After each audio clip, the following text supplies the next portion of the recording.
માનવ સેવા એ જ માધવ સેવા.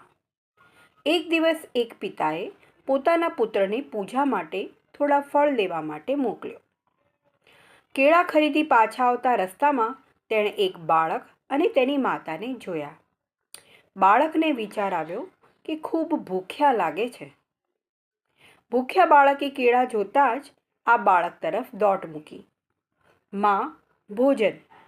અનાયાસે જ તેનાથી નીકળી ગયો. બાળકને રોકવા માં તેની પાછળ દોડી, પણ ત્યાં તો બંને અશક્તિને કારણે ફસડાઈ પડ્યા. આ જોઈ બાળકને ખૂબ દયા આવી. આ કેળા પ્રભુને ધરાવવા લઈ જવા એના કરતાં આ લોકોને ભૂખ સંતોષવી વધારે જરૂરી છે.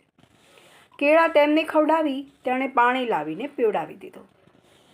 ભગવાન તારું ભલું કરે. મા અને દીકરા બંનેના આંતરડામાંથી આશીર્વાદ નીકળ્યા. દયા, પ્રભુની દયા.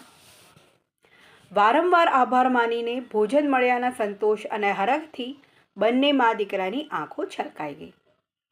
આ બાળકે કીધું, પ્રભુ તને ખૂબ સુખી કરે. પિતાએ પુત્રને ફળ વગર આ બાજુ ખાલી હાથે પાછો આવતો જોયો. પિતાએ તરત પૂછ્યું કે પૂજા માટે ફળ લાવ્યો? ફળ ક્યાં છે? આ બાજુ પુત્રએ કહ્યું કે પવિત્ર કેળાનો ભોગ ધરાવી દીધો છે.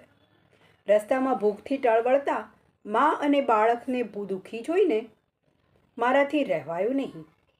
કેળા તેમને ખવડાવી દઈ ઘેર તો માત્ર સારા કર્મના ફળ જ લઈને હું આવ્યો છું. આ સાંભળી પિતા ખૂબ ખુશ થઈ ગયા. ધન્ય છે તને બેટા. પ્રભુ, મારી બધી જ પ્રાર્થનાનું ફળ મને મળી ગયું છે. અહીં પિતા પ્રભુને કહે છે, હું ખૂબ ભાગ્યશાળી છું કે તે મને પુત્ર આવો સદ્ગુણી આપ્યો છે. પુત્રની સમજણ માટે પિતાને ખૂબ ગૌરવની લાગણી થઈ. બોધપાઠ: પ્રાર્થના માટે ફળફળતા હોઠ કરતાં પરોપકારમાં રોકાયેલા હાથ અધિક ઘણા પવિત્ર છે.